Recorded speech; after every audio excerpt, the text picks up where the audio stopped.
Here I am to worship, here I am to bow down, here I am to say that you're my God.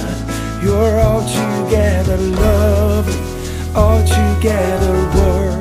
할렐루야. 2월 16일 화요일, 오늘도 말씀과 동행하는 하루에 오신 여러분 축복하고 환영합니다. 함께 오늘 주신 말씀을 기대하며 우리가 예배 자리로 나아갔으면 좋겠습니다. 오늘 찬송가 나의 영원하신 기업 찬양할 텐데요, 우리 2절 가사를 한번 묵상하며 함께 찬양하도록 하겠습니다. 세상 불길하니 함과 모든 명예 버리고 험한 길을 가는 동안 나와 동행하소서. 주께로 가까이 주께로 가오니 나의 갈 길 다가도록 나와 동행하소서. 아멘, 아멘. 오늘 우리가 함께 나눌 말씀은 마태복음 14장 1절에서 12절 말씀인데요, 제가 읽어드리도록 하겠습니다. 그때 분봉왕 헤롯이 예수의 소문을 듣고 그 신하들에게 이르되 이는 세례 요한이라. 그가 죽은 자 가운데서 살아났으니 그러므로 이런 능력이 그 속에서 역사하는도다 하더라. 전에 헤롯이 그 동생 빌립의 아내 헤로디아의 일로 요한을 잡아 결박하여 옥에 가두었더니 이는 요한이 헤롯에게 말하여 당신이 그 여자를 차지하는 것이 옳지 않다 하였습니다. 헤롯이 요한을 죽이려 하되 무리가 그를 선지자로 여김으로 그를 두려워하더니 마침 헤롯의 생일이 되어 헤로디아의 딸이 연석 가운데 춤을 추어 헤롯을 기쁘게 하니 헤롯이 맹세대로 그에게 무엇이든지 달라 하는 대로 주겠다고 약속하거늘 그가 제 어머니의 시킴을 듣고 이르되 세례 요한의 머리를 소반에 얹어 여기서 내게 주소서 하니 왕이 근심하나 자기가 맹세한 것과 그 함께 앉은 사람들 때문에 주라 명하고 사람을 보내어 옥에서 요한의 목을 베어 그 머리를 소반에 얹어서 그 소녀에게 주니 그가 자기 어머니에게로 가져가니라. 요한의 제자들이 와서 시체를 가져다가 장사하고 가서 예수께 아뢰니라. 오늘 말씀을 보면서 이런 생각을 해봅니다. 저는 출근할 때 대중교통 안에서 큐티도 하지만 끝나고 시간이 되면 라디오를 좀 많이 듣는 편입니다. 이런저런 정보를 듣고 알게 되는 것이죠. 오늘 이런 일이 있겠구나, 날씨는 어떻겠구나 하고 알게 된다는 것이죠. 듣고 나면 행동을 하게 됩니다. 날씨가 오늘 비가 온다라고 얘기하면 우산을 챙기고 몇 시에 어떤 발표가 있겠다 하면 그 시간이 되어서 그 발표를 찾아보는 그런 행동 말이죠. 들어서 행동을 하게 되는 것입니다. 저는 오늘 본문 말씀을 읽으면서 여러 가지 목소리를 듣는 여러 사람들이 보였습니다. 헤롯의 명령을 듣는 신하들의 모습도 보았고요. 세례 요한이 헤롯에게 말하는 조언을 들은 헤롯과 그의 부인 헤로디아 등등 여러 사람이 등장하는 것이죠. 그런데 저는 특별히 오늘 1절과 8절의 두 들음의 내용에 제 주의를 끌었습니다. 1절과 8절. 특별히 1절은 예수님의 소문을 들은 헤롯의 들음이고 8절은 어머니의 음성을 들은 딸의 들음입니다. 첫 번째 1절 말씀에 보면 저는 이런 생각을 해봅니다. 이 어떤 들음은 들음에도 불구하고 회개하지 않는 들음이 있구나. 헤롯은 예수님의 소문을 들었죠. 이 시기에는 아마도 예수님께서 제자들을 각 도시로 보내어 파송했던 시기와 맞물렸던 것 같습니다. 제자들이 도시에 가서 무엇을 했을까요? 예수님이 말씀하신 일들을 보면서 증거하는 일을 했을 것입니다. 누가복음 7장 22절에 보면 예수님께서 어떤 분이신지를 사역 현장에 가서 제자들이 했던 모습을 기록하고 있습니다. 특별히 요한의 제자들이 예수님께 와서 정말 구세주가 맞냐고 물어봤을 때 예수님께서 이렇게 말씀하시죠. 맹인이 보며 못 걷는 사람이 걸으며 나병 환자가 깨끗함을 받으며 귀 먹는 사람이 들으며 죽은 자가 살아나며 가난한 자에게 복음이 전파된다 하라. 요한의 제자들이 보고 들은 것을 요한에게 알렸듯이 아마 예수님의 제자들도 각 도시에서 예수님께서 행하신 일을 전하고 선포하고 또한 그들도 능력을 받았기 때문에 그 능력으로 예수님께서 하셨던 그 일들을 똑같이 했을 것입니다. 그러면서 하나님의 나라가 무엇인지에 대해서 선포했다는 것이죠. 그래서 소문을 들은 사람들은, 그래서 예수님이 필요한 사람들은 예수님께 나와 그분께 나와서 회복되고 구원받는 일들이 일어났다라는 것을 우리가 지난 시간 동안 큐티를 통해서 우리가 계속 묵상을 했습니다. 이렇게 예수님의 소문을 듣고 예수님을 만난 사람들은 변화받고 치유받고 그분의 제자가 된 어떤 케이스가 있는 반면 오늘 말씀을 보면 분봉왕 헤롯은 예수님의 소문을 들었지만 오히려 그가 자기가 죽인 세례 요한의 영이 그에게 들어있다라고 이야기하면서 예수님의 소문을 듣고도 다른 사람들과 같이 변화하거나 회개하거나 하나님의 나라를 경험하는 것이 아니라 오히려 더 자신 안에 갇혀있는 그런 모습을 보게 됩니다. 그래서 하나님의 말씀을 듣고도 이런 다양한 모습들이 우리 가운데 충분히 일어날 수 있겠구나라는 것을 생각해 본다는 것이죠. 아무리 복음이라고 해도 생명의 씨앗이라고 해도 지난주에 우리가 묵상했던 것처럼 씨앗 비유와 같이 그 씨앗을 받아들이지 않으면 그 생명이 그 마음밭에서 역사할 수 없음을 다시 한번 우리에게 보여주고 있다는 것이죠. 어제 묵상했던 것처럼 보화와 같은 천국 복음이라 할지라도 그것이 정말 보화인지를 모르는 사람은, 깨닫지 못하는 사람은 그저 그 보화가 돌덩어리나 새우치밖에 되지 않는다는 것이죠. 헤롯은 어쩌면 자신의 권력을 유지하는 방법을 너무나도 잘 알고 지혜가 있었던 사람이었을 것입니다.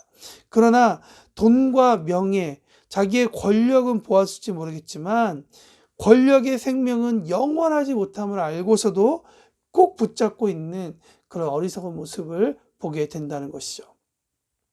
예수님의 소문을 듣고 자신이 저지른 죄를 돌이켜 보게는 되었으나 그것을 회개하는 모습까지는 이르지 못하는 그런 헤롯의 모습을 보게 됩니다. 저는 오늘 이 말씀을 읽으면서 한 가지를 생각해 봅니다. 나는 예수님의 말씀에 어떻게 반응하고 있는가? 천국의 씨앗 비유처럼 씨앗을 받아들이고 나서도 이런저런 이유 때문에 길가에 뿌려진 씨앗과 같은 그런 길가와 같이 예수님의 말씀을 안 받아들이고 있지는 않는가? 혹은 내 프레임에 갇혀서 복음의 뿌리가 내리려 할 때 그것을 거부하는 모습이 있지 않은가?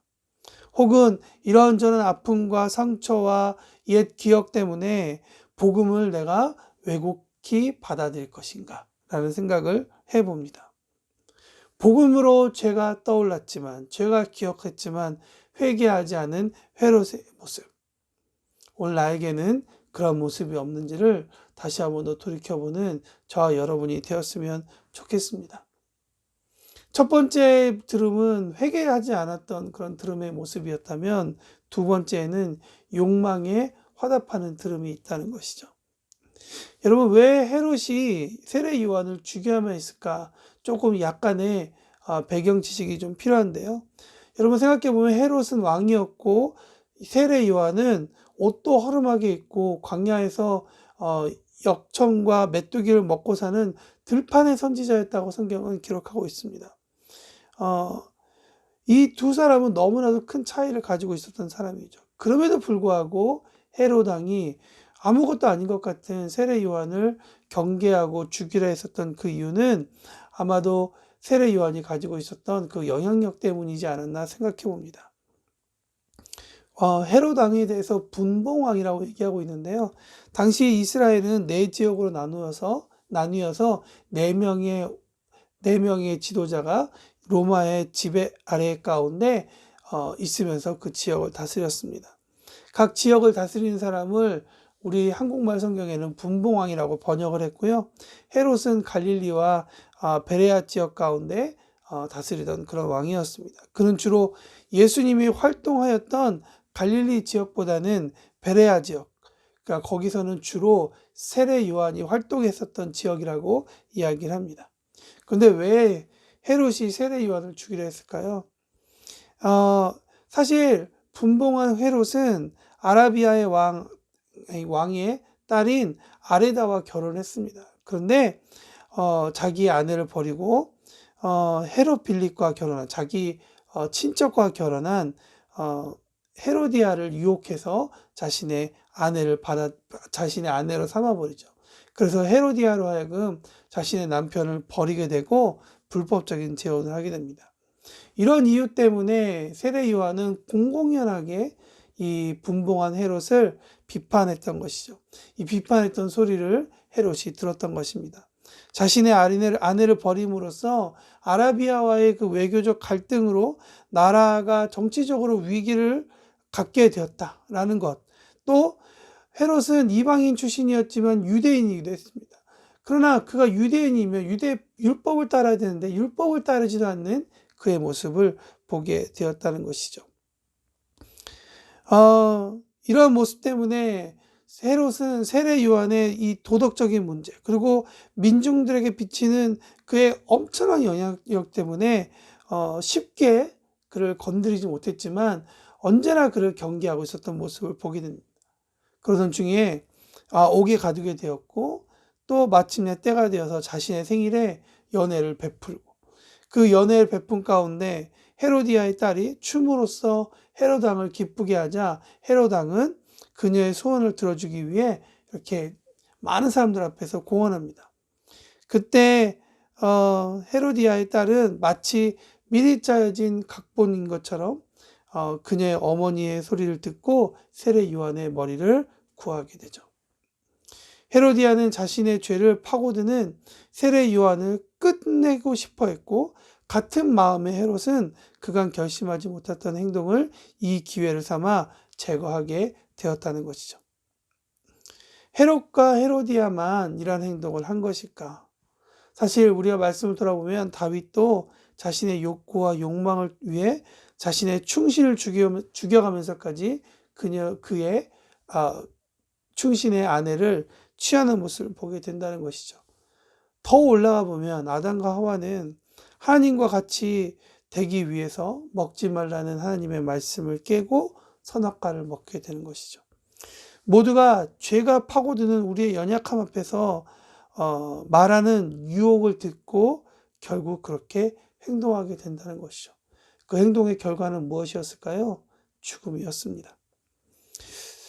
그리고 죄였다는 것이죠. 저는 이 아침에 우리의 들음에 대해서 성령님께서 지켜주시도록 간구하는 시간이 되면 좋겠다라는 생각이 듭니다. 주님, 우리에게 잘 듣게 도와주십시오. 내 욕구와 욕망, 내 체험의 소리, 사단의 유혹에 넘어가지 않도록 성령님의 넉넉한 힘으로 이겨내게 하여 주십시오. 주님, 저를 긍휼히 여겨 주십시오. 그러한 마음이 우리 가운데 있었으면 좋겠습니다. 그래서 우리의 유혹과 우리의 욕망의 소리, 사단의 유혹의 소리를 듣고 실패하는 하루가 아니라 오히려 그런 유혹 가운데에서 성령님께 더 간구하고 성령님께 붙잡히고 성령님께 우리의 들음에 대해서 집중하게 될 때 오히려 더 우리는 승리할 수 있는 그런 하루가 되지 않을까 생각합니다. 아무쪼록 오늘 말씀으로 승리하는 저와 여러분이 되시기를 예수님의 이름으로 축복합니다. 우리 오늘 이 시간 다 같이 기도하실 때 하나님, 오늘 말씀 가운데 성령님의 인도하심 가운데 내 귀가 하나님 말씀을 잘 들을 수 있도록 도와주십시오. 이렇게 기도해 주시고요. 오늘 화요일 날 청년교회를 위해서 기도하는 날입니다. 오늘 청년들 한 분 한 분이 오늘 말씀 가운데 그렇게 사는 하루가 되었으면 좋겠습니다. 주님, 우리 청년들이 세상의 소리를 듣고 세상의 기준으로 사는 것이 아니라 하나님의 말씀 가운데 하나님께서 주신 그 방향의 소리 가운데 듣고 오늘 그 길을 걸어갈 수 있는, 그래서 승리할 수 있는 우리 청년들이 될 수 있도록 주님 도와주십시오. 그런 마음으로 함께 기도해 주셨으면 좋겠습니다. 다 같이 기도하겠습니다.